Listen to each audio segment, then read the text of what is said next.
invite à revenir auprès de vos sièges.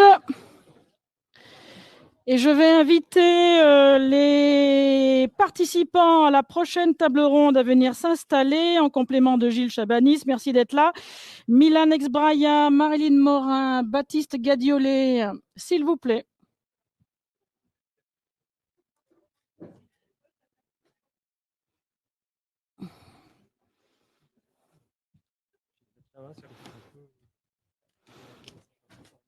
Tu es tordu.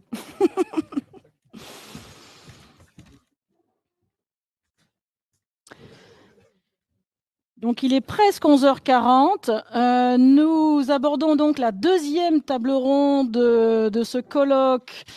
La maison de demain, quelle brique innovante? Nous poursuivons sur le thème ce matin de l'intelligence artificielle et des perspectives pour donner à voir ce que cela peut donner pour la prévention et le soutien à domicile. Et là, dans cette table ronde, nous allons rentrer un petit peu plus finalement dans le détail de ce qui existe aujourd'hui ou de ce qui sera proposé à échéance plus ou moins court terme, mais on va redéfinir ça. Je rappelle donc que nous sommes à la fois en présentiel et en distanciel, que ceux qui sont à distance ont la possibilité également de poser des questions via le chat. Elles seront traitées et synthétisées ici avant d'être partagées lorsque nous serons dans cette phase de questions-réponses. Nous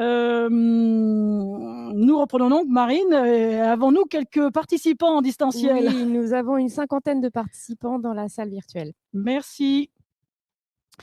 Donc, pour tout le monde, ici ou à distance, dorénavant, donc cette table ronde est autour, alors on appelait ça smart building, hein, ça fait encore des anglicismes dont on se passerait peut-être bien, mais on va pouvoir en discuter. Donc, le fameux bâtiment intelligent, le traitement des données, voilà, où est-ce qu'on en est aujourd'hui et quelles sont un petit peu les perspectives. Donc, j'accueille sur cette table ronde Gilles Chabani, Schneider Electric, Baptiste Guédolé, artisan domoticien, Milan Exbraya du CEA, designer, et Marilyn Morin, également domoticienne. Juste peut-être pour démarrer, un petit mot chacun pour se présenter. Gilles, je vous passe la parole. Oui, bonjour, donc Gilles Chabanis, donc moi je fais partie de la société Schneider Electric et je travaille essentiellement sur des projets d'innovation et je suis en charge notamment des activités d'anticipation technologique sur la partie IoT Sensor qu'on appelle donc les petits capteurs intelligents que l'on peut déployer avec une idée de pouvoir déployer ça de façon facile et simple, de manière à répondre à différents types d'usages, que ce soit dans le monde du bâtiment dont on parlait aujourd'hui, mais pas seulement. On a aussi des mondes industriels qui sont plutôt orientés au niveau des assets, et donc on travaille un peu sur tous ces sujets. Les assets, les investissements. Alors, les assets qui sont plutôt les équipements. Les équipements. Je me permets de faire des bêtises et c'est très bien, comme ça permet de corriger. Baptiste. Bonjour, Baptiste Gadiolet, donc créateur de la société Yaba, donc, qui est mon entreprise, qui est une entreprise d'installation et de conseil sur installation de domotique chez les personnes à mobilité en général, à mobilité réduite, donc les personnes âgées, les personnes en situation de handicap. Moi, je travaille principalement avec du matériel grand public pour permettre de réduire les coûts, parce qu'on sait bien que dans le handicap, il y a un gros marché qu'il faut réussir à étoffer et essayer de trouver les technos qui puissent s'adapter en fonction des personnes. Et donc voilà, donc moi j'installe auprès de tous ces publics-là. Et petit aparté, avant de lancer mon entreprise, j'ai été aide à domicile, histoire de comprendre un petit peu le terrain et pas arriver avec mes grands idéaux et de me dire je vais installer ça, ça va marcher. C'est de dire co-construire tout l'environnement domotique avec les personnes. Et ça, pour moi, c'est hyper important parce que si on n'accompagne pas les gens en co-développant la structure, on n'arrivera pas forcément à faire avancer les choses et la technologie ne sera pas forcément utilisée et exploitée. Voilà. Merci Baptiste. Milan. Bonjour à tous, je m'appelle Milan Exbraya, je suis designer industriel à WiseSpot, donc qui est le centre d'innovation ouverte du CEA Grenoble.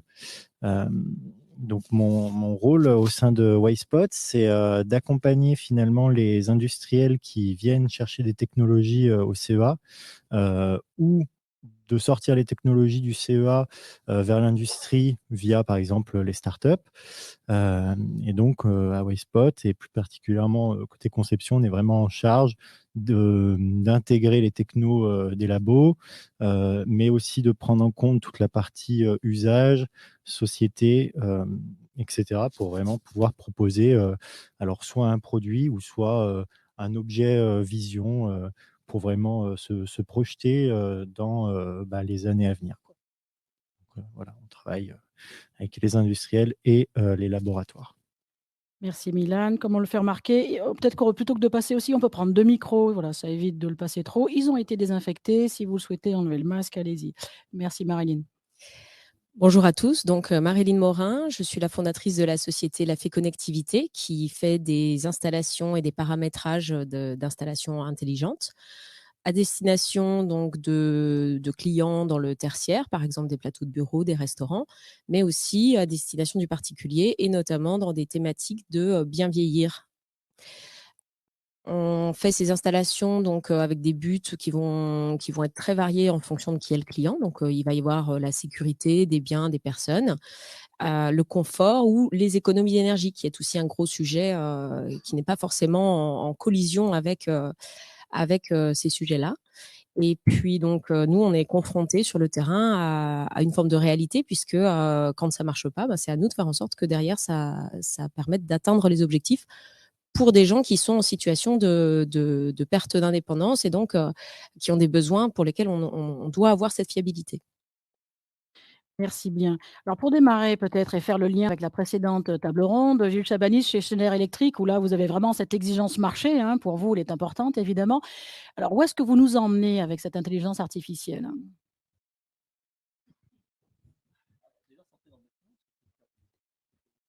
Ah, pardon, peut-être qu'on l'a éteint. Est-ce que c'est allumé?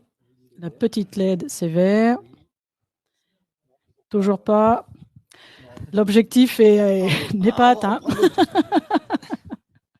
Est-ce que ça va mieux? Oui, Oui. beaucoup mieux. Oui, enfin, quand je suis chez Schneider Electric, donc effectivement, on est le bâtiment, on est dans un cœur de la spécialité. On travaille depuis longtemps dans les systèmes de gestion technique du bâtiment. Et dans ce cadre-là, depuis quelques années, on fait toujours évoluer la gestion technique du bâtiment, ne serait-ce déjà pour amener un confort et aussi l'efficacité énergétique. Donc, l'efficacité est quand même au cœur d'un problème de société. Et donc, c'est une des raisons pour lesquelles tous les systèmes qui sont mis en place ont un objectif toujours d'être le plus efficace possible, de manière à avoir des bâtiments qui soient durables. Ça, c'est les premiers éléments. Et dans ce contexte-là, forcément, il faut que l'on puisse apporter des informations, et ces informations viennent de capteurs qui viennent nous mesurer certains types de grandeur pour venir assurer l'ensemble de ces objectifs. C'est-à-dire, dans un bâtiment, le premier objectif, c'est le confort et l'efficacité énergétique. On ne peut pas dégrader, on va dire, le confort dans un objectif d'efficacité énergétique, puisqu'on a des personnes qui y vivent, et ces personnes qui y vivent doivent globalement se sentir bien dans un bâtiment. Donc, si on reprend un petit peu l'historique, nous, on a commencé d'ailleurs par cette application plutôt dans les bâtiments tertiaires, hein, donc bâtiments de bureaux, à essayer de trouver des solutions justement d'optimisation énergétique tout en garantissant le confort, qui a mis en évidence globalement le besoin d'aller au-delà de ce que proposait la technologie à ce jour, c'est-à-dire je pense que tout le monde connaît un petit peu les capteurs de mouvement, hein, qu'on peut vivre au quotidien. Donc, vous rentrez dans une salle, vous faites coucou d'une manière à ce qu'il vous voit et qui déclenche globalement une fonction, que ce soit au niveau de l'éclairage ou au niveau de l'optimisation pour le démarrage éventuellement de la solution de chauffage. Bon, on s'est aperçu assez rapidement que globalement, il fallait aller au-delà en termes de technologie et qu'il fallait avoir une solution qui soit vraiment un vrai capteur de présence, mais aussi qui ait la possibilité de venir compter le nombre de personnes et d'avoir des informations du coup dans la zone sur quel est son niveau d'occupation.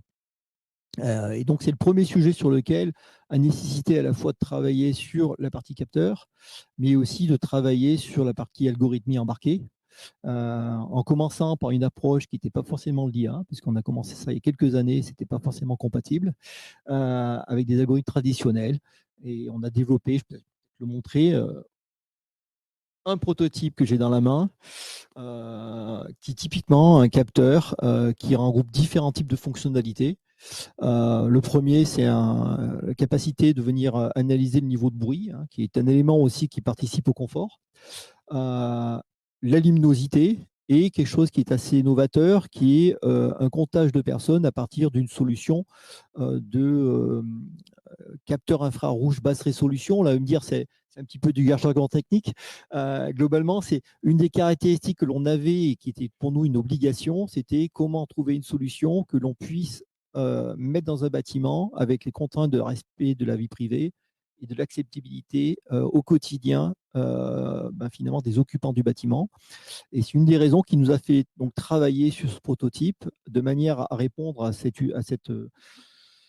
objectif et qui nous a orienté vers les choix des technologies, à la fois d'utiliser un imageur infrarouge, hein, qui est un imageur infrarouge avec une société, la société grenobloise d'ailleurs, hein, qui s'appelle la société Linred, avec qui on collabore depuis de nombreuses années, mais aussi trouver une solution pour embarquer l'intelligence dans le microcontrôleur de manière à ce qu'on garantisse le respect de la vie privée, puisque aucune des informations n'est transmise, aucune image n'est transmise, on ne transmet que juste des métadatas, c'est-à-dire globalement des informations sur le nom de personnes et la position dans l'espace des personnes.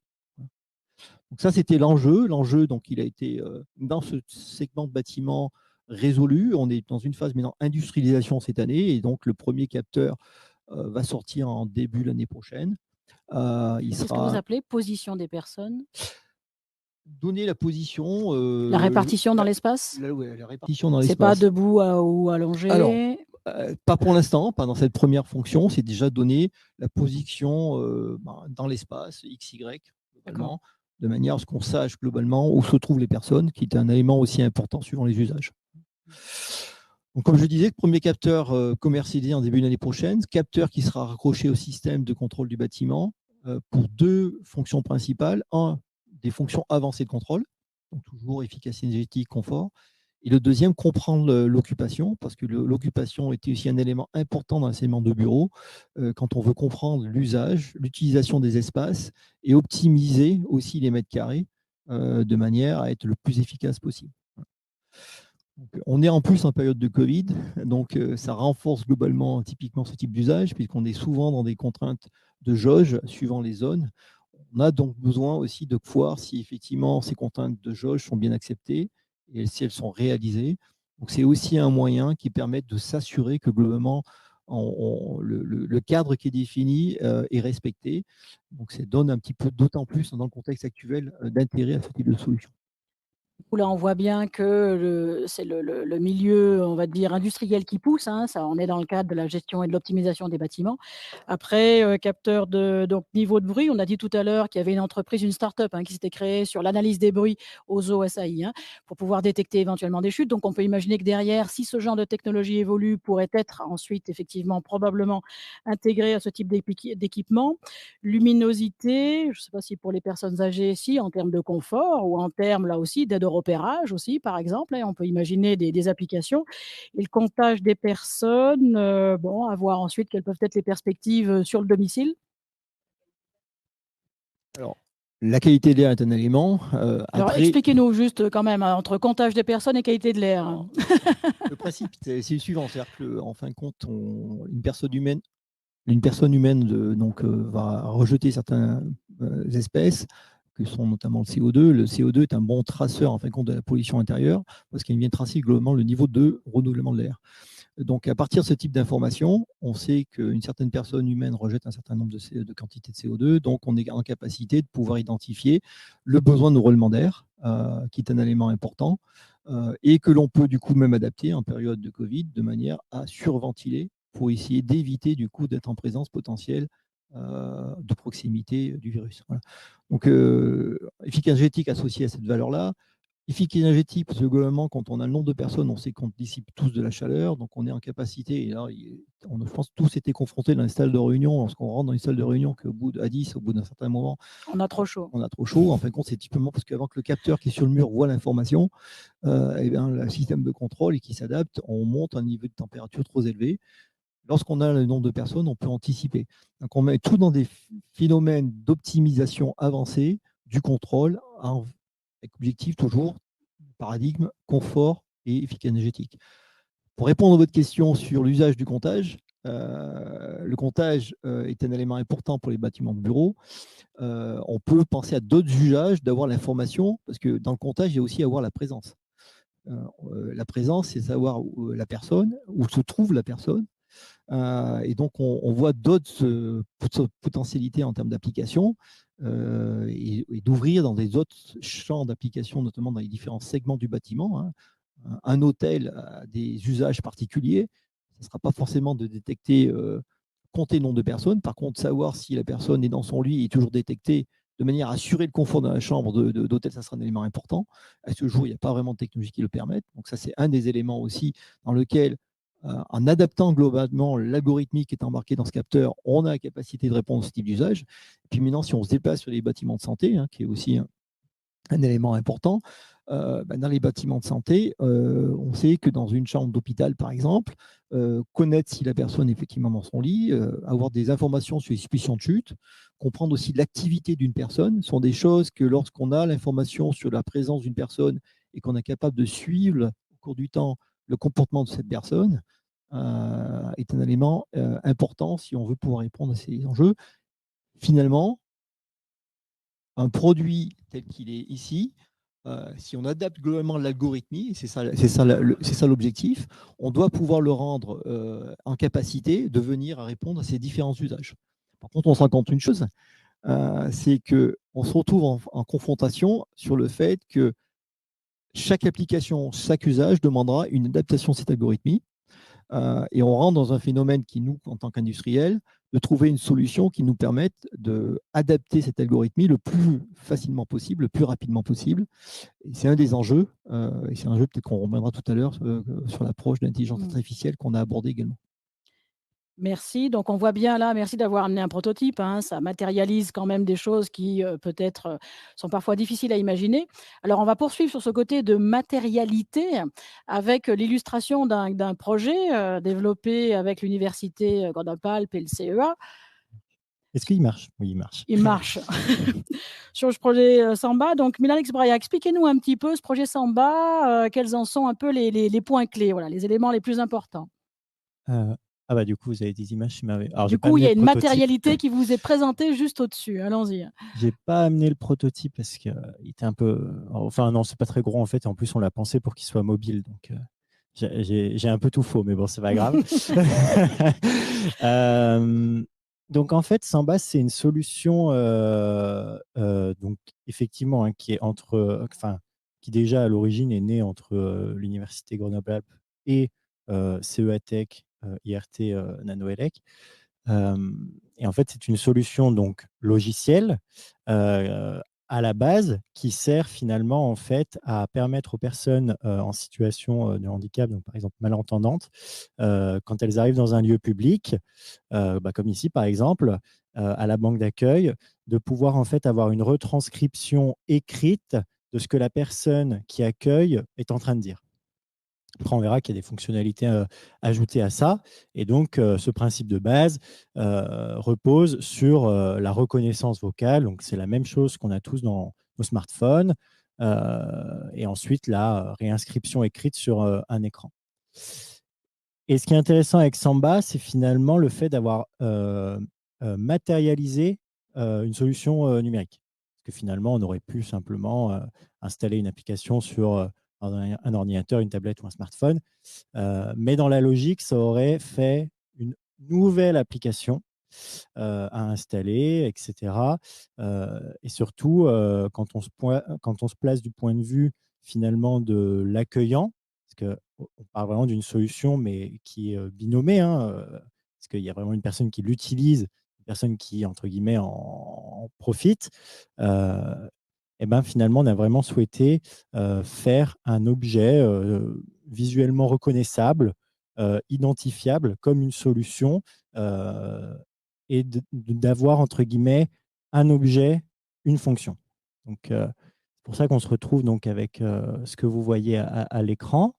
Et ensuite, effectivement, il y a toute une part de réflexion de design produit autour de cet objet pour qu'il aille avec l'interface.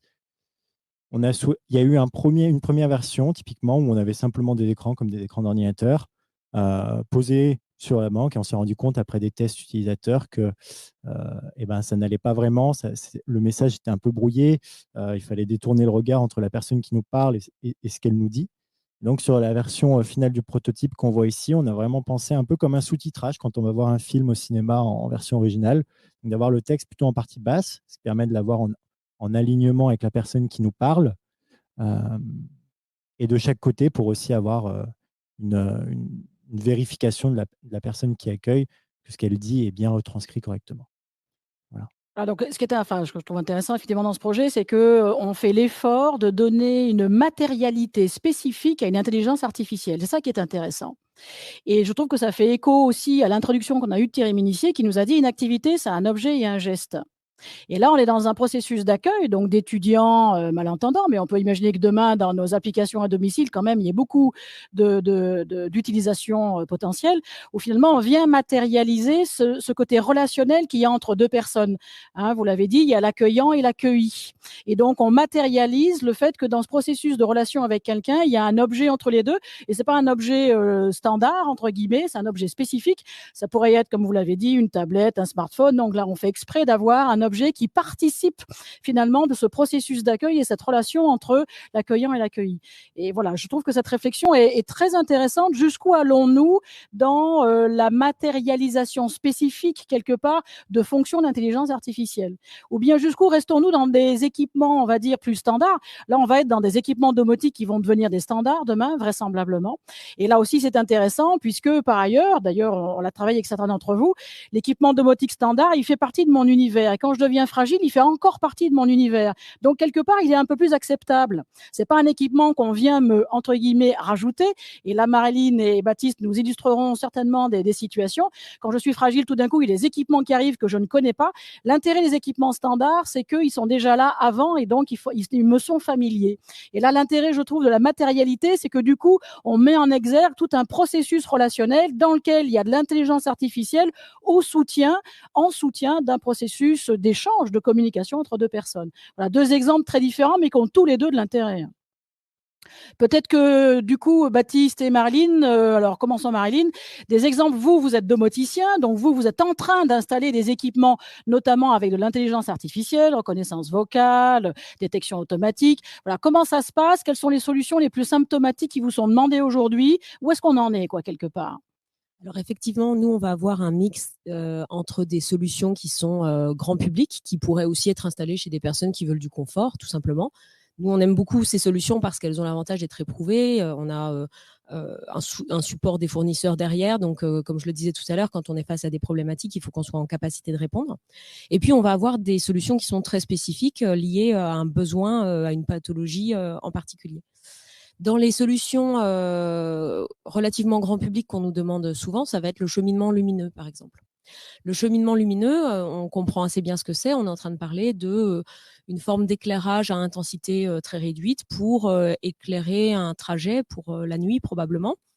On met ça en place chez des personnes âgées ou porteuses de handicap, en tout cas en situation de fragilité.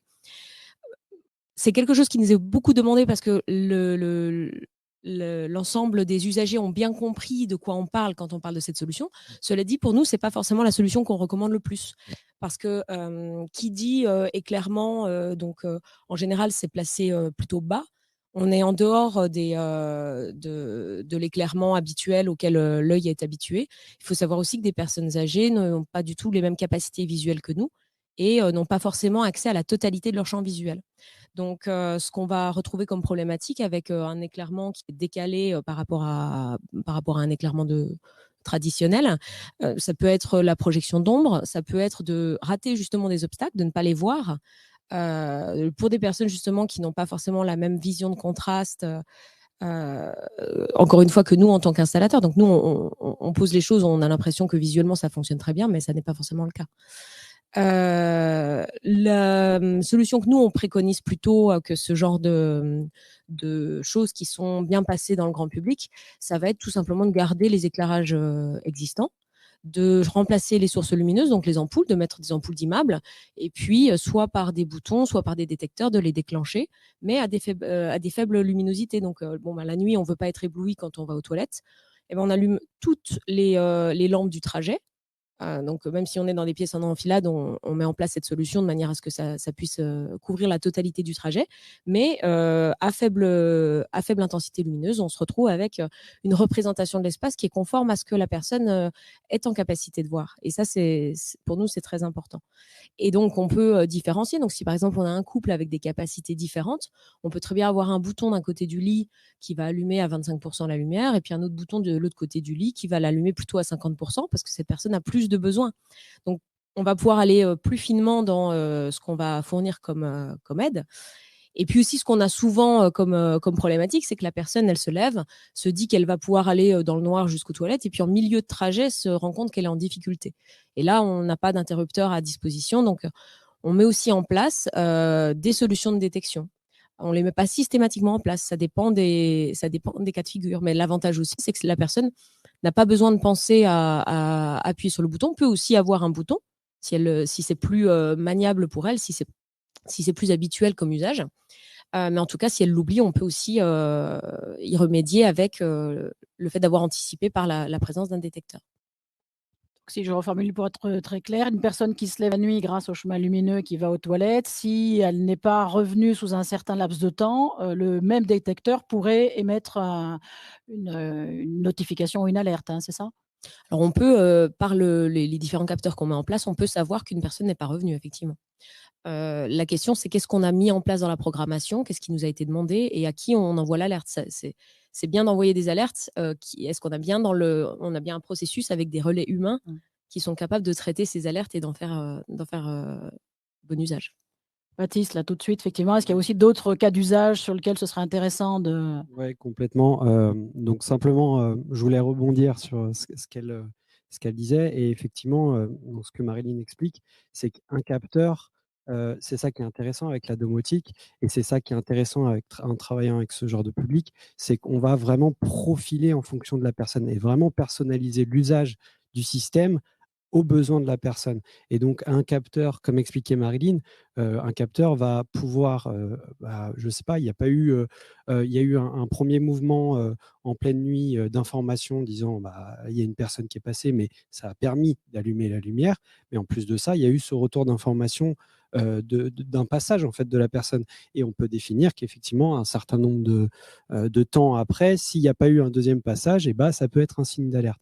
Après, voilà, c'est hyper important d'avoir cette notion de pas non plus mettre de l'information et de se dire ça y est, il n'y a pas eu un deuxième passage, automatiquement la personne est chutée ou quelque chose.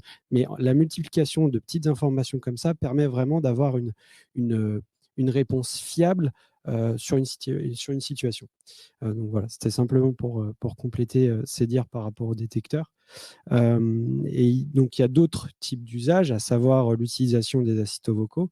Donc on en a parlé tout à l'heure avec l'intelligence artificielle.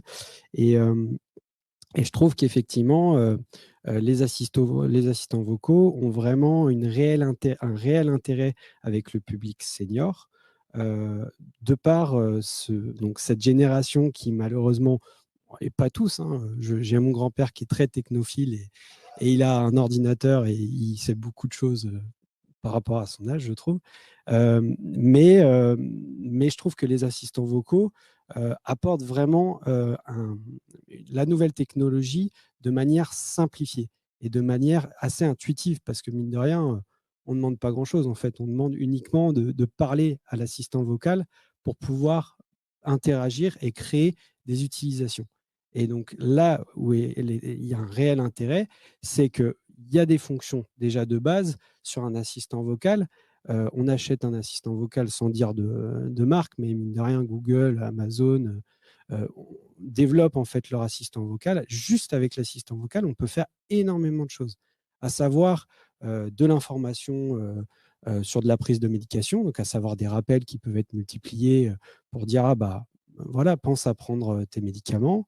On a aussi la possibilité de faire du rappel de prise de repas. Il y a différentes choses qu'on peut juste avec un assistant vocal, créer des interactions. Et toi, tu dis qu'aujourd'hui, c'est une vraie demande. Autrement dit, on peut faire, OK, mais est-ce que le marché, enfin, si je peux dire, est-ce que les gens qui seraient concernés en font la demande? Est-ce que vous constatez que c'est des applications de plus en plus nombreuses? Bah, il y a des applications qui sont de plus en plus nombreuses. Après, les demandes ne sont pas encore faites du fait que c'est pas encore C'est pas encore? c'est pas encore communiqué. Mine de rien, Et ça peut être verbalisé, c'est à nous d'interpréter aussi Mm. dans le besoin tel qu'il est verbalisé et de proposer cette solution qui, en général, fait mouche une fois qu'on en parle. ouais. Et c'est vrai qu'en fait, il y a vraiment un réel marché à développer par rapport à ces usages-là, de par, en plus, ces personnalisations, parce qu'on peut vraiment personnaliser, mine de rien, ces outils-là de manière assez simple. Bon, faut s'y connaître, mais il y a des aidants qui le font aussi très bien, une fois qu'on les a bien accompagnés pour le faire, pour dire création de menus, de dire, la personne elle commence à rentrer dans une dépendance cognitive, et bah derrière, on peut générer des menus et tous les jours, la personne va dire qu'est-ce que je mange à midi en posant la question à l'assistant vocal. Et là, on peut faire en sorte que l'assistant vocal va lui dire vous aviez prévu des haricots verts et autre chose, je ne sais pas. Et donc, c'est vrai qu'on peut vraiment utiliser ces outils-là personnalisé en plus en fonction des personnes. Et pour moi, c'est mon cœur d'activité, c'est vraiment la personnalisation. C'est que les outils, ils ont été développés par les fabricants, mais c'est à nous, intégrateurs, encore plus quand on travaille avec des personnes à mobilité réduite, personnes âgées, c'est de dire, il y a des cas d'usage, il faut prendre le temps de discuter avec la personne et réfléchir dans son environnement de vie comment on peut adapter ces outils-là. Et Et puis, dire, pardon, vas-y. vas-y. Non, voilà, et simplement. Et il y a une dimension ludique aussi qui est très, très appréciée par les personnes âgées, porteuses de handicap, surtout les personnes âgées. Il y a la possibilité notamment, par exemple, de passer des appels à des aidants familiaux par l'intermédiaire de l'assistant vocal. Il y a la possibilité aussi d'interagir avec l'assistant et puis de passer le temps. Enfin, c'est quelque chose qui est aussi très apprécié. C'est intéressant parce que finalement, avec Schneider Electric, on voit, et avec tout ce qu'on a dit avant, hein, comment est-ce qu'on adapte les algorithmes? Quelle est l'évolutivité ou l'adaptabilité des algorithmes en fonction des situations dans lesquelles je suis? Vous parlez de la personnalisation qui est du paramétrage, qui est de la mise en œuvre dans le cas des usages au domicile. Est-ce que c'est antagoniste les deux? C'est-à-dire des systèmes finalement auto-apprenants et un petit peu autonomes avec des systèmes dits adaptés par les artisans électriciens domoticiens, Gilles Chabanis? On est au cœur de vos métiers, là, non? Bien sûr. Alors, pas du tout antagoniste. Hein. Typiquement, il y a l'intelligence qui s'opère de plus en plus au niveau du capteur, et j'en ai un petit peu discuté. Le besoin de traiter l'information au-dessus de manière à répondre à des usages et à configurer par rapport aux besoins, il existera toujours, puisque de toute façon, par rapport à une fonction capteur qui va remonter un certain type d'information, on pourra au-dessus traiter énormément différents cas d'usage du moment qu'on va le paramétrer. Donc les exemples ont été donnés, mais ils sont nombreux. Hein. Qu'est-ce qu'on fait en termes de décision? Parce que là, ce qu'on remonte, nous, au niveau d'un capteur, c'est une information. Après, il y a une décision à prendre. Et la décision, c'est finalement le résultat d'une fonction de contrôle ou d'un paramétrage associé. Donc, ce n'est pas du tout antagoniste, bien au contraire. Après, pourquoi les capteurs, peut-être aussi un élément, pourquoi de plus en plus les capteurs, l'intelligence descend, c'est peut-être un élément important, et pourquoi l'IA est un élément aussi pour lequel nous, on s'est intéressé et qui nous paraît être une vraie démarche, on va dire, d'efficacité. Alors, première chose, c'est déjà un premier retour d'expérience. Comme je disais, nous, Schneider Electric, on répond à différents types de bâtiments, des usages qui sont différents. Et globalement, ce qui fera la différenciation finalement par rapport à ces usages déjà, c'est qu'il faut que je remonte un certain type d'informations et ces informations ne sont pas les mêmes. On a cité l'exemple dans un bâtiment de bureau, on cherche essentiellement deux types d'usages. Le premier, c'est un usage plutôt statique, nombre de personnes, position, et ça nous suffit. Il y a des usages plutôt dynamiques cette fois-ci qui vont dire combien de gens sont rentrés ou sortis. Donc là, c'est ce qu'on appelle le comptage de flux dynamique. Donc on est capable de compter le nombre de gens qui vont entrer dans un espace style cafétéria, dans une grande salle de réunion, les gens qui sortent. Donc on sait finalement l'affluence en temps réel. Donc ça, c'est un autre usage. Forcément, l'algorithme n'est pas le même. Voilà. On va dans la partie EHPAD. Là, on va s'intéresser non plus forcément au nombre de personnes, même si c'est pour une valeur, mais on va surtout savoir si la personne est dans son lit, si la personne a potentiellement chuté, ou éventuellement à l'activité de cette personne au quotidien pour voir si éventuellement des dérives qui sont apparues. La décision sera au-dessus, l'information est différente à traiter au niveau des capteurs, et globalement, ce qu'il faut, c'est adapter. Voilà. Donc assez rapidement, on s'est rendu compte que traiter avec une approche traditionnelle de développement algorithmique et embarquer ça dans le microcontrôleur d'un petit capteur, avec les contraintes finalement qu'on n'a pas des ressources illimitées dans ces capteurs, était quelque chose qui était complexe et qui prenait beaucoup de temps. Donc on s'est dit, économiquement parlant, on ne sera pas en capacité de répondre suffisamment rapidement à tous les usages et d'adapter finalement le produit aux usages. Et donc c'est là qu'en 2020, donc en collaboration dans le cadre de l'IRT, Nanoelec d'ailleurs, avec nos partenaires et notamment aussi ST, microélectronique, on a essayé d'avoir une approche différente qui était de dire, si on apprend cette fois-ci une approche complètement intelligence artificielle et qu'on essaie d'embarquer cette intelligence artificielle dans le capteur, est-ce que finalement le développement d'algorithmie, est-ce que c'est réalisable? La première question qu'on avait. Et deuxièmement, est-ce que ça apporte une valeur? En fin de compte, le résultat, on l'a fait dans le cadre du comptage dynamique de personnes. On a fait un démonstrateur. On a répondu déjà sur le fait que oui, c'est faisable. Et c'est faisable grâce à l'évolution qu'il y a eu des technologies. C'est-à-dire que maintenant, on a des processeurs, des microcontrôleurs qui ont des capacités de calcul plus avancées, mais aussi parce que les outils mis à disposition pour embarquer l'intelligence artificielle sont disponibles et permettent de finir de quelque chose qui est assez complexe, de venir finalement le mettre dans une petite ressource. Voilà. Avant, ce type d'algorithmie ne pouvait fonctionner qu'avec des ressources de capacité qu'on peut retrouver soit dans un gros calculateur, soit dans un serveur, dans un cloud. Voilà. À ce jour, on a démontré par ces démonstrateurs qu'on peut descendre ce type d'intelligence à base de réseaux de neurones dans un petit microcontrôleur qu'on retrouve typiquement dans la gamme de capteurs, c'est-à-dire des microcontrôleurs qui ne sont pas chers. C'est-à-dire qu'il y a une démocratisation potentielle de l'intelligence embarquée. C'est plus maintenant une rupture technologique, c'est plus une rupture de prix, c'est possible. Et le deuxième aussi enseignement de cette réalisation, c'était que le temps. Voilà. Le temps de développement a été drastiquement réduit. Typiquement, on a gagné un facteur 3. Sur un développement algorithmique traditionnel, on a mis 18 mois, on était en capacité de le réaliser en 6 mois. Donc c'est un vrai vecteur aussi d'accélération dans la phase de développement, qui pour nous est un élément important, parce que le temps, c'est aussi un temps pour arriver au marché, c'est aussi un temps d'investissement. Donc on a vraiment démontré par rapport à cette approche d'intelligence artificielle qu'on avait vraiment une rupture technologique qui est apparue. Elle est très récente, c'était quelque chose qui, il y a 3-4 ans, n'était pas possible. Depuis 2020, c'est possible. Et ça ouvre un champ de perspective qui nous paraît très intéressant. Et on discutera peut-être tout à l'heure, mais qui était un petit peu ouvert dans le débat aussi, associé au-delà des valeurs que je viens de citer, permettent aussi de venir être complémentaires des solutions où on traite toute l'information dans le cloud, ne serait-ce que pour des contraintes qui sont liées à l'efficacité de coût, à l'efficacité des consommations d'énergie, parce qu'effectivement, remonter l'information, ça coûte finalement de l'argent, mais ça coûte aussi de l'énergie. Et donc, c'est un élément aussi important lorsqu'on a une approche d'intelligence artificielle, parce que cette fois-ci, on ne transmet plus des données, on transmet de l'information, et ça change tout. Un petit exemple, je peux peut-être citer ça, et peut-être passer après la main mes collègues, c'est quand on envoie une image, on envoie 1000 fois plus de données que lorsqu'on envoie une information.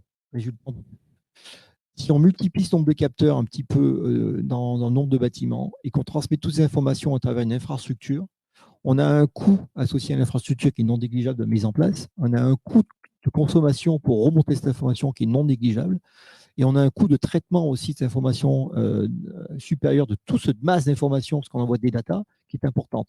Lorsqu'on transmet juste une information de type nombre de personnes, position des personnes, on transmet très très peu d'informations, le coût d'infrastructure est plus faible, le coût de consommation est beaucoup plus faible, donc on a vraiment quelque chose qui participe globalement aussi à l'efficacité. L'élément important, si l'on voit de plus en plus le déploiement de ce type de capteurs, parce qu'à terme, si on a des millions de capteurs déployés qui transmettent énormément de données, on sait que normalement, ça ne sera pas efficace. Et dans ce qu'on fait aussi, il faut savoir qu'un très grand nombre de solutions qu'on met en place traitent localement l'information. Donc, comme dans ce cas-là, on n'envoie pas l'image, on envoie uniquement la donnée déjà traitée. Énormément des appareils qu'on met en place font ça. Donc, en fait, le surcoût énergétique est relativement bien pensé par les fabricants déjà. C'est une bonne nouvelle. Si les coûts vont vers le bas, je pense que c'est une question, probablement, le qui paye. Oui, Alain, peut-être maintenant ou maintenant. Voilà. Oui, en anticipant un peu, parce que tu me donnes un travail fou sur la fin. Comment je vais faire? Non, je voudrais intervenir en disant que ça commence à être intéressant. On voit là deux logiques différentes qu'on connaît toujours depuis qu'on fait de la gérontechnologie, depuis 30 ans, 25 ans. On voit la logique du bâtiment et la logique de la personne qui est dedans. On voit la logique du bâtiment, c'est la domotique, et on voit la logique des gens qui sont dedans, c'est la gérontechnologie.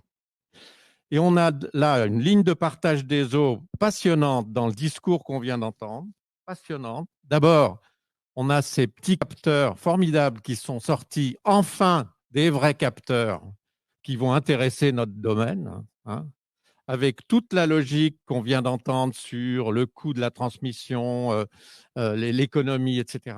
Et on a la logique de la personnalisation des besoins qui est indispensable. Et je pense que pendant encore très longtemps, il faudra bien séparer les deux logiques et qu'elles sont totalement complémentaires.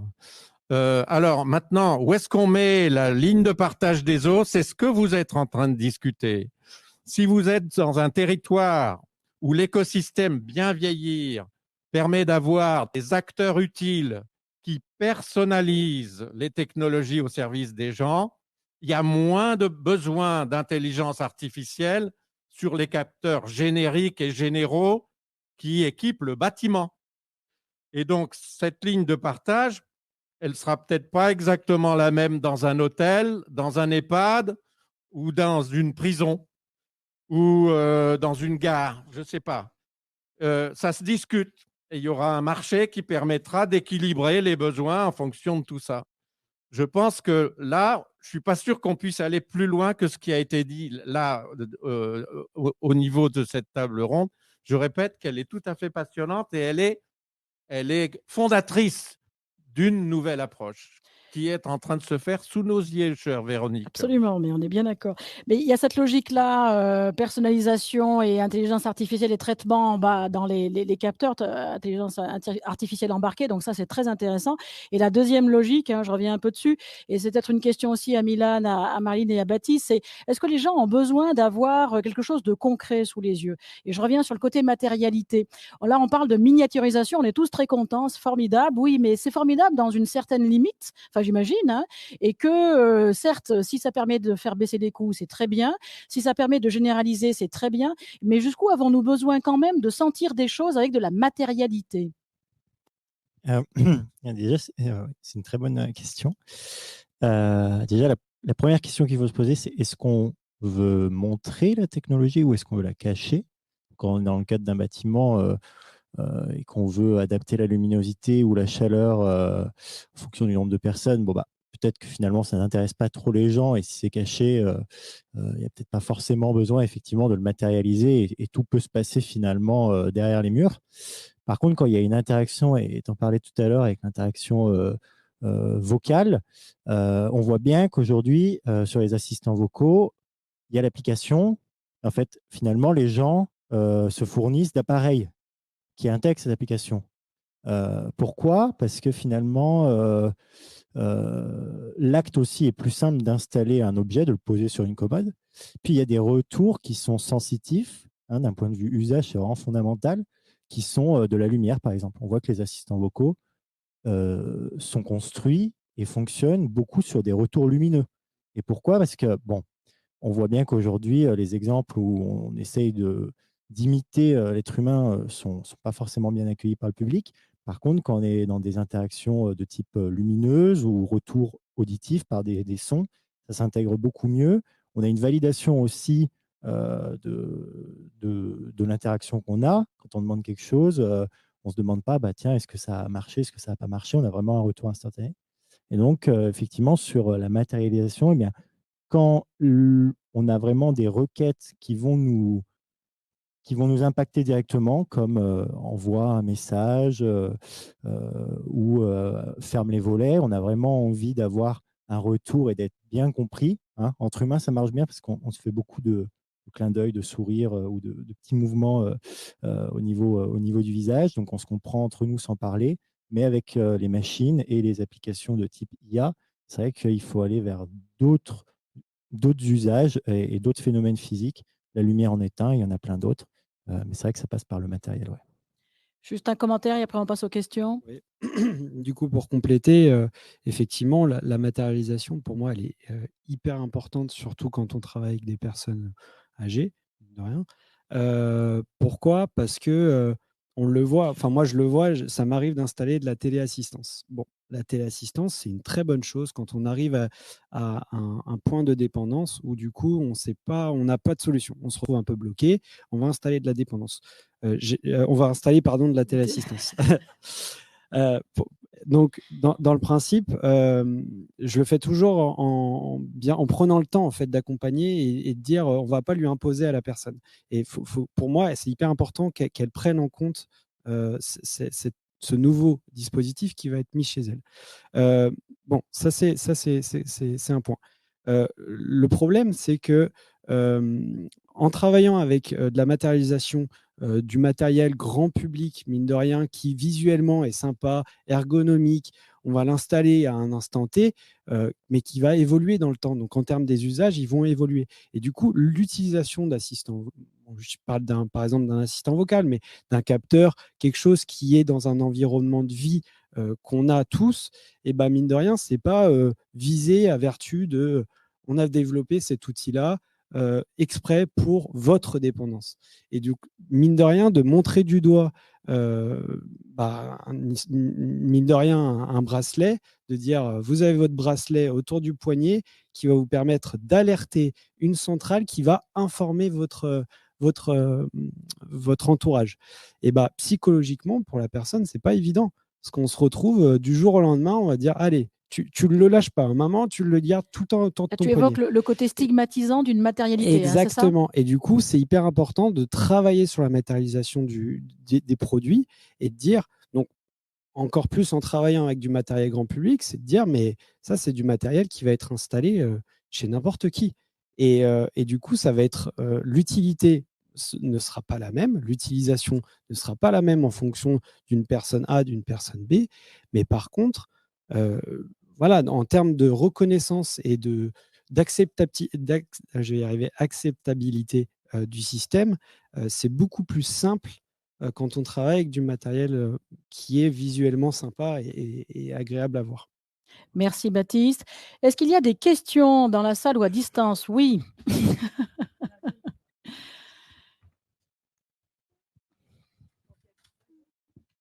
C'est juste pour faire un témoignage sur la matérialité, justement. On avait travaillé plutôt sur Nice, hein, désolé, je ne suis pas dans la même région, sur des systèmes de téléassistance avec quasiment plus de boîtiers visibles. C'est-à-dire que vraiment, c'était quasiment invisible pour le papier ou le mamie. Et l'expérience, le papier est venu nous voir, il nous a dit « Monsieur, les murs me parlent ». C'est-à-dire qu'en fait, sa perception des choses était que les murs lui parlaient, parce que de temps en temps, ça déclenchait, enfin, vous devez bien connaître, et donc il y avait un téléopérateur. Et comme il n'y avait aucune matérialité de l'objet, finalement, la déduction qu'il en faisait, c'était que les murs lui parlaient. Donc, je ne vous explique pas en termes de... Enfin, je pense que le professeur pourrait dire à quel point c'est à l'envers de ce qu'on souhaite faire pour accompagner quelqu'un. Voilà. Et le deuxième point sur lequel vous avez 1000 fois raison, et c'est pour ça qu'on a décidé, nous, de fabriquer et de travailler sur ce sujet-là, c'est que l'objet le plus moche du monde, hyper stigmatisant, qu'on force à donner à la personne, est contre-productif sur plein de sujets, vous l'avez dit. Il faut quand même reconnaître que les grands fabricants actuels, et il n'y en a pas beaucoup en téléassistance, pour l'instant, ont négligé complètement ce sujet-là.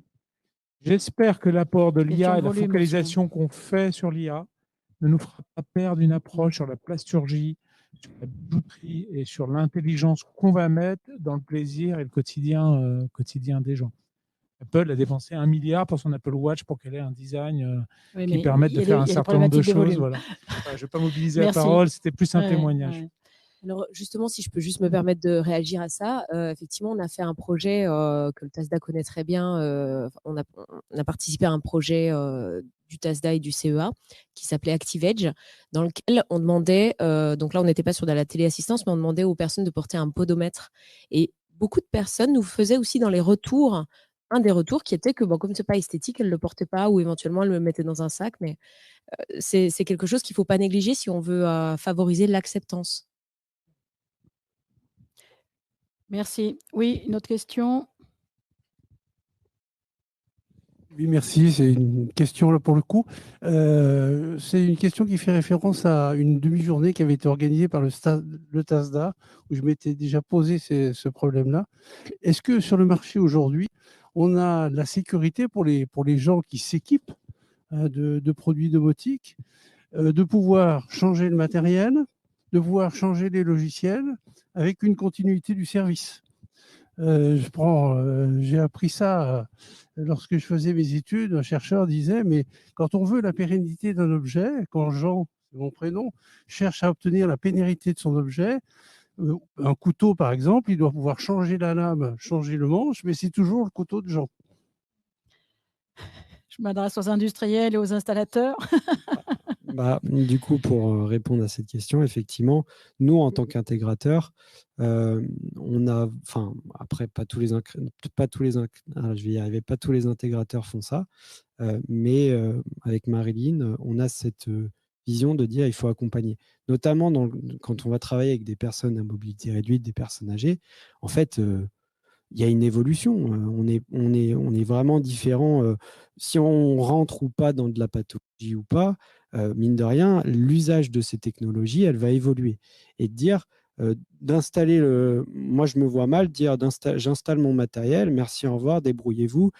Et ça me paraît incohérent. Alors que là, effectivement, de réfléchir dès le début à faire évoluer l'installation, de dire on a installé ce capteur-là, mais peut-être que dans 15 ans, ce capteur-là, il sera peut-être plus adapté ou ce capteur-là ne marchera plus.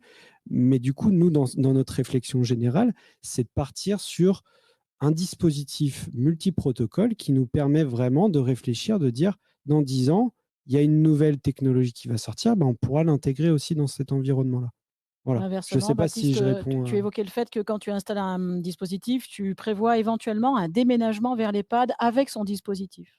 En fait, effectivement, donc principalement sur de la rénovation, on peut mettre des dispositifs qui sont embarqués. Et du coup, quand on a fait toute une installation, moi, je le vois aussi quand je travaille avec des personnes à mobilité réduite, donc un peu plus jeunes, ça leur arrive de déménager. Mais les personnes âgées, c'est de la même manière. Et dire, on peut réfléchir, de dire, le matériel qui a été investi, et du coup, il y a les financeurs aussi qui rentrent en jeu, parce que l'APA, la MDPH va financer du matériel qui va être installé. Et on n'est pas fixé dans le bâti. On peut faire évoluer l'installation, on peut l'emmener ailleurs, et du coup, il n'y a pas besoin de réinvestir dans exactement le même matériel, parce que c'est un kit, entre guillemets. Bon, il y a quand même du travail de démonter, il y a quand même du travail d'électricité, mais ça n'empêche pas que tout le matériel qui a été investi, on peut le réutiliser et le transférer dans un autre logement. Juste une question de la salle et après une question à distance. Juste peut-être pour complémenter, Ouais. il faut séparer aussi la partie matérielle de logiciel. Donc maintenant, on peut avoir un capteur qui est installé et puis mettre des mises à jour à distance, en fonction effectivement des technologies et de la connectivité qu'il aura, de manière à faire évoluer, que ce soit pour des fois aussi des pages de sécurité. Il peut avoir à un moment donné découverte qu'il y a des problématiques de sécurité, donc il faut éventuellement faire évoluer la partie logicielle, mais aussi pour amener peut-être des évolutions fonctionnelles dans le temps. Donc c'est des choses qui maintenant techniquement sont possibles et donc et qui arrivent de plus en plus sur le marché. Merci. Moi, je voulais savoir, dans vos différentes démarches, que ce soit vraiment de la recherche technologique ou de la mise en application, comment vous intégrez l'accessibilité financière à toutes ces technologies? J'ai l'impression, en écoutant les médias en ce moment, on parle beaucoup plus des personnes âgées qui se pressent à l'entrée des restos du cœur. que de personnes âgées qui se pressent pour s'équiper de toutes ces technologies. Est-ce que c'est pas un frein aussi à l'adoption de ces technos qui sont vertueuses, bien sûr, mais peut-être difficiles à atteindre pour On va certains essayer de budgets, répondre en 30 secondes et que pas en ça 3 soit heures. dans les EHPAD ou, Oui, oui, tout à fait. La question du modèle économique, entre ou au guillemets, et du domicile. Ouais. financement de ces matériels est une vraie question. Juste quelques éléments de réponse, peut-être. Rapidement, je vais essayer d'être synthétique parce que je me connais quand je commence, je m'arrête pas. Non, ben ça, c'est un vrai sujet et c'est vraiment une vraie problématique. Je vais parler principalement, donc, ça commence à évoluer par rapport aux personnes âgées. Donc, il y a de la réflexion de dire comment on pourrait le financer. L'APA est une idée, mais bon, l'APA, il n'y a pas des seuils illimités en termes de financement. La MDPH, pour la PCH, donc pour des personnes moins de 60 ans. Donc, pour l'instant, on n'a pas encore. Il y a la prise en compte et la possibilité de financer ce matériel-là. Effectivement, c'est un réel problème et nous, on se bat au quotidien pour essayer de proposer des solutions qui sont performantes et qui sont financièrement abordables. Après, forcément, il y a forcément des limites. Hein. Mais en travaillant avec du matériel grand public, nous, notre vision avec Marilyn, c'est de dire on va apporter des solutions ou un secteur où il y avait vraiment mine de rien, du matériel spécialisé qui coûtait très, très, très, très cher. Il y a 10 ans, de la domotique handicap, de la domotique pour les personnes âgées, c'était 10 fois plus cher. Disproportionné. Et même actuellement, il y a du matériel qui est vendu, qui coûte encore très cher, malgré le fait que les usages sont hyper limités de ces systèmes-là. Alors que là, en travaillant avec du matériel grand public, on réduit drastiquement les coûts. Après, effectivement, ça engage forcément des frais. Et là, il y a encore des choses à évoluer, mais mine de rien, ça a bien changé. En termes de financement, il y a un accompagnement. Donc, je ne sais pas si c'est un élément de réponse, mais… OK. Une question à distance? Non, pas encore. Alors, pas encore. Pourtant, je suis sur on. Est-ce que Oui. il faut que je parle plus près. Donc, j'ai deux questions. J'en ai une, la première, voilà, qui est pour Milan, qui est est-ce que ce matériel, la Samba, il peut être installé à l'accueil d'une mairie? Est-ce qu'il est déjà sur le marché? Et en complément, finalement, si ce n'est pas le cas, qu'est-ce qui manquerait pour qu'il arrive sur le marché? Très bonne question. Alors, c'est une très bonne question, mais alors du coup, pas pour moi en vrai. Parce que, alors, moi, je suis le concepteur. Non, aujourd'hui, on a fait 4 dispositifs qui ont été installés chez les financeurs du projet, il me semble.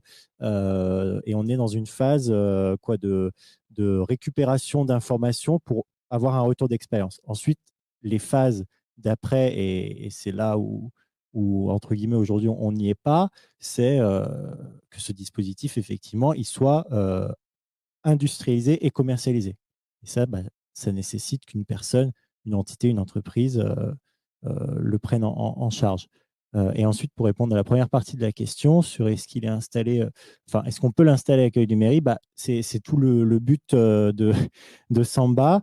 Il peut être aujourd'hui installé n'importe où il y a de l'accueil. Et entre guillemets aussi, le fait qu'il soit encore en phase de prototypage et de conception fait qu'avec les retours d'expérience, on peut l'adapter. Donc, si on lui dit qu'il faut qu'il soit adapté de telle manière pour une mairie, un hôpital, une gare, une chambre des commerces, voilà, c'est des éléments de conception qui peuvent être pris en compte pour améliorer l'usage dans une version un jour peut-être fabriquée, industrialisée et vendue sur le marché. Juste une parenthèse, vous aviez dit que vous l'aviez conçu de manière à ce qu'il puisse être fabriqué par un ESAT. Ce n'est pas complètement négligeable comme détail. Oui, ça, on l'a pris en compte, c'est vrai. Ouais.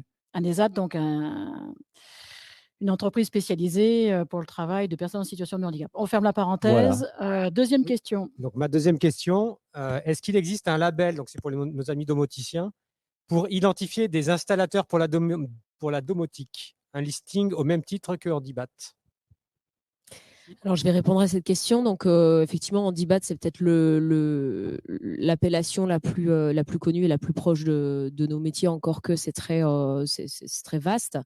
Par rapport à nous, ce qu'on fait, il y a une autre chose généralisée, mais dans les métiers de la domotique, qui s'appelle l'installateur de confiance par une certification AFNOR, mais pareil, qui ne garantit en rien ce savoir-faire spécifique qui est le nôtre de personnalisation dans le domaine des publics fragiles. Donc non, on est dans un domaine dans lequel, pour trouver des installateurs qui ont cette spécialité, il faut en général s'adresser plutôt aux associations, à tout cet écosystème, et puis c'est par le bouche à oreille finalement qu'on arrive à tomber sur ce genre d'installateur. On va s'arrêter là. Un mot là-dessus, Gilles Chabanis, d'un côté Schneider, sur la formation des domoticiens ou par rapport au vieillissement. Oui, là, par contre, je ne saurais pas trop répondre. Pas, en dehors du vieillissement, oui. Pour le vieillissement, j'avoue que je n'ai pas l'information. Ça, je pourrais m'enseigner. Mais c'est sûrement, effectivement, un sujet important. Merci beaucoup. Je propose qu'on s'arrête là. Nous allons donc suspendre plutôt ce colloque pour la pause déjeuner. Nous nous retrouvons à 13h45 de manière à aborder l'après-midi sur une série d'actualités de Grenoble, Isère et de la région. Et puis nous engagerons donc l'après-midi sur un thème qui peut vous sembler très différent, mais qui, je pense, fondamentalement ne l'est pas tant que ça. On continue à parler d'habitat. Ce matin, on a parlé finalement de l'intelligence artificielle au service d'une prévention, d'une relation, d'une assistance, d'un soutien. Cet après-midi, on regardera plutôt le volet social dans le cadre donc des projets participatifs. Donc, et puis nous en ferons la synthèse, bien sûr, à la fin de la journée. Donc, rendez-vous à 13h45 pour les pitchs